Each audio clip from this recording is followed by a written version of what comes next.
Hello, welcome back to my channel. Today I have 3 scary Ouija board stories for you guys that I found on Reddit. Hope you guys enjoy. Story 1. The clock struck midnight as the thunder roared outside, setting the stage for an eerie night. My heart raced with anticipation and trepidation as I entered the dimly lit attic, where the old Ouija board lay waiting.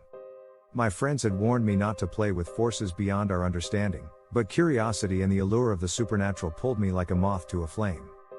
Candles flickered, casting eerie shadows on the dusty floor.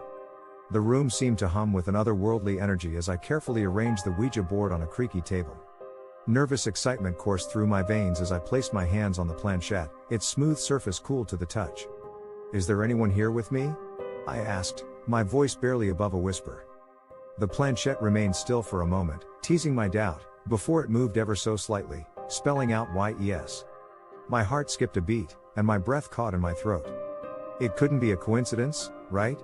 I took a deep breath and continued, "Who are you?"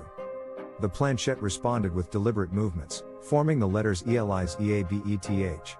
Goosebumps rose on my skin as I tried to comprehend the ethereal presence I had conjured. Elizabeth claimed to be a young girl who had passed away in this very house many years ago. She spoke of innocence lost and a desire for peace. I couldn't help but feel sympathy for her restless spirit, yearning for closure in the afterlife. As the minutes passed, the atmosphere shifted. The candles flickered wildly, and an unsettling breeze swept through the room. Elizabeth's messages grew cryptic and unsettling, as if another force had taken control of the connection we had established. "DONTTRUSTHEM," the planchette spelled out, leaving a chill in the air. Fear crept into my heart, but I tried to maintain composure. The planchette spelled out warnings, claiming that malevolent spirits lurked, seeking to deceive us.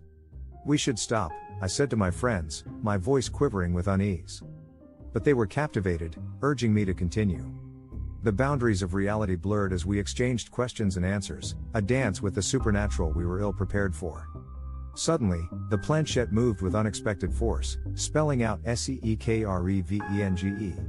Panic engulfed us as we tried to end the session, but the planchette seemed to move on its own, refusing to say goodbye. The candles flickered out, plunging the attic into darkness. A chilling gust of wind howled through the room, extinguishing the last traces of light. Fear consumed us as we felt an unseen presence looming closer, its malevolence palpable.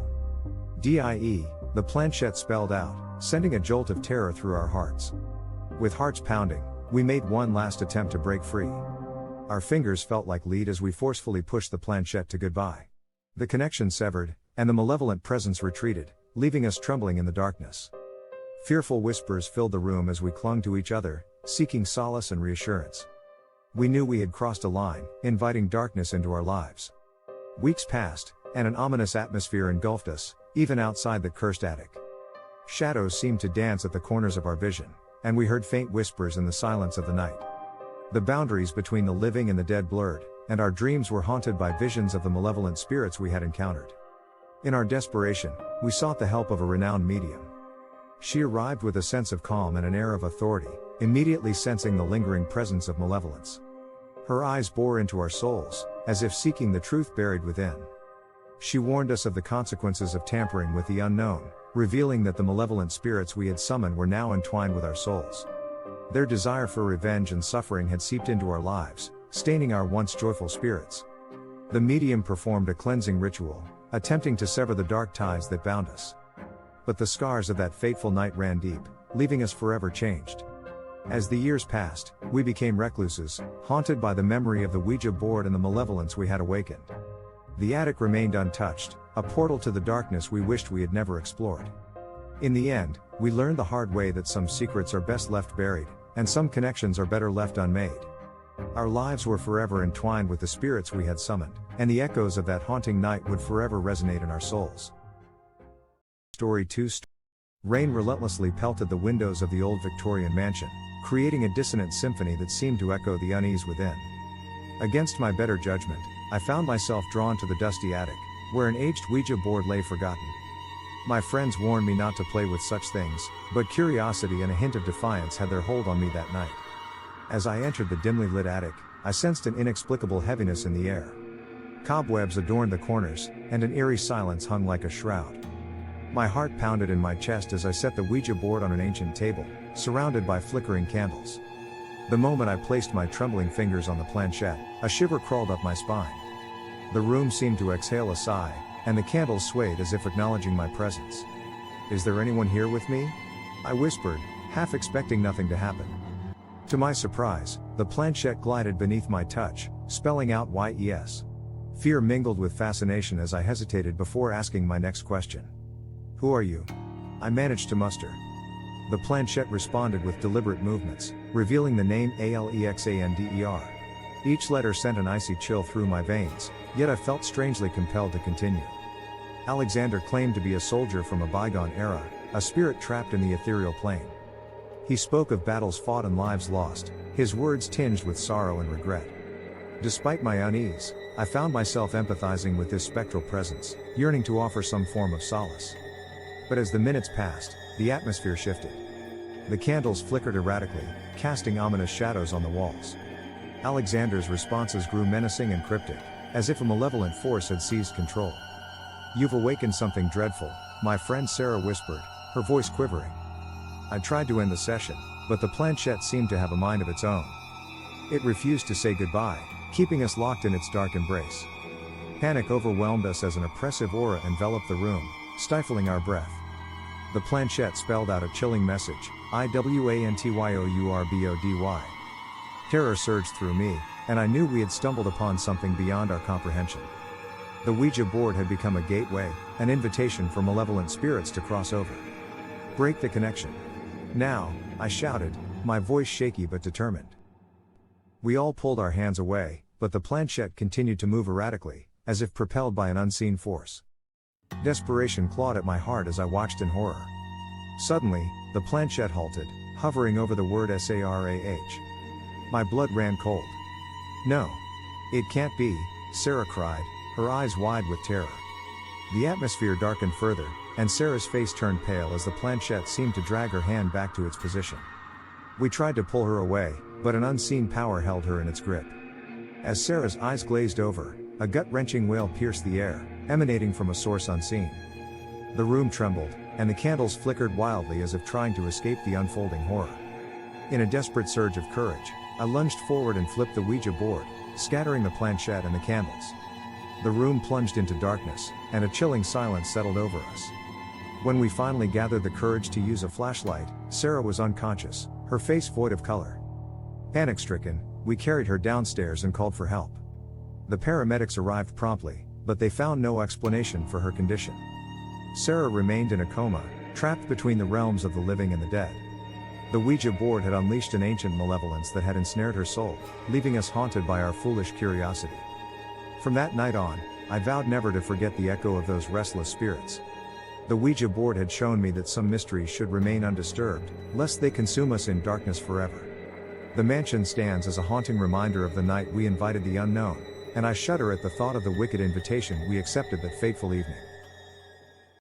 Story 3. It was a stormy night when my friends and I gathered in the attic of an old abandoned house. The rain pounded against the windows, setting an ominous tone for what was about to unfold. In the dim candlelight, we set up the Ouija board, a mysterious portal to the unknown. Nervous excitement filled the air as we placed our hands on the planchette, ready to make contact with the other side. "Is anyone here with us?" I asked, trying to sound brave. To my surprise, the planchette moved effortlessly under our fingers, spelling out YES. A shiver ran down my spine, but I pushed forward. "Who are you?" I inquired, my voice trembling. The planchette answered, spelling out a name I had never heard before, Malakai. As we continued our communication, Malachi claimed to be a spirit who once resided in this very house. He spoke of a tragic past, his tale haunting and heart-wrenching. We empathized with him, believing he sought peace and closure. However, as the minutes ticked by, the atmosphere shifted. The candles flickered wildly, and the temperature in the room plummeted. Malachi's messages grew cryptic and sinister. He revealed knowledge about our deepest fears and secrets, causing unease to gnaw at our hearts. I suggested ending the session, but the planchette seemed to move on its own, resisting our efforts to say goodbye. Panic surged through me, realizing we had lost control. Fear gripped my soul as I sensed a malevolent presence in the room, a force that had taken advantage of our naivety. Suddenly, the planchette moved with an unnatural force, spelling out a chilling warning, yourtimeisup. We screamed, trying to break the connection, but an invisible grip seemed to tighten around us. The room darkened further, and shadows danced menacingly on the walls. It was as if we had unleashed a malevolent entity that sought to torment and consume us. The planchette spelled out an ominous message, ONEOFYOUMUSTSTAY. Terror-stricken, we knew we had to choose one among us to sacrifice. Panic turned us against each other, suspicion and fear tearing at the bonds of friendship. As we argued and pleaded, the malevolent presence intensified its hold on us. The house seemed to groan and creak as if feeding off our fear. I knew we had to act quickly, or we'd all be lost. Summoning all my courage, I reached for the planchette and forced it to goodbye. The connection broke, and the malevolent presence retreated with a spine-chilling wail. We huddled together, shaken and grateful to have escaped its clutches. But the horrors of that night continued to haunt us, forever etched in our memories. From that day on, I vowed never to dabble with the Ouija board again. Some doors should never be opened, and some invitations should never be accepted. We had learned a chilling lesson that delving into the unknown comes with dire consequences, ones that can scar your soul for eternity. Thank you so much for joining me on this thrilling journey through the world of horror and suspense. If you enjoyed this video, don't forget to give it a thumbs up and hit that subscribe button to stay updated on all my spooky content. If you're craving more hair-raising tales and heart-pounding adventures, check out the suggested videos on your screen right now.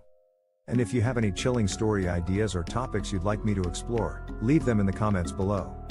Remember, the darkness holds untold mysteries and terrifying secrets, so stay curious but beware of what lurks in the shadows. Until next time, stay safe, my brave souls, and I'll see you in the next bone-chilling video. Happy haunting, ghost!